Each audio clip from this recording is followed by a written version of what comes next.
How to format hard disk completely, including all the partitions in Windows 10 or 11. So if you want to format your hard disk completely, including all the partition in your Windows 10 or 11, then what you need to do is first you just need simply search for computer management under your system, and then you need to open up your computer management. Under your computer management, you need to go with the disk management option.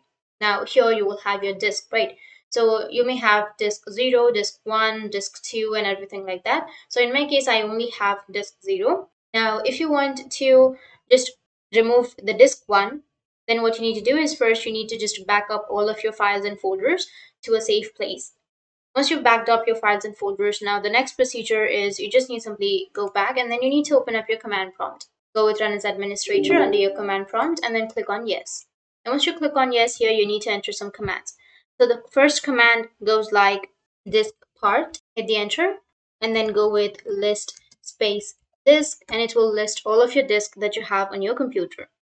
Now, you need to select the disk that you would like to format completely.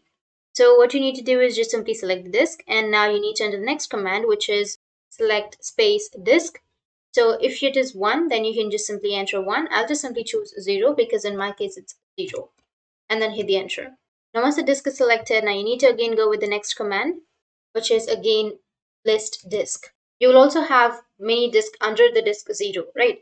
Like if you've selected disk 1, then under that disk also you will have many disks, right? So in that case, you need to again enter list disk, and it will list all of that. And after that, you need to enter clear and then hit the enter, and it will answer disk part succeeded in cleaning the disk. Once your disk is cleared, now you need to go with the next command, which is create partition, and then hit the enter. Now you need to simply go with the next command, which is assign. Enter assign, ASSIGN, and then hit the enter again. It will successfully assign the drive letter or mount point. And after that, a new simple volume will be created instead of the disk that you've deleted. So that's how you can format your hard disk completely, including all the partitions. And if you have any questions, feel free to comment below. Thanks for watching.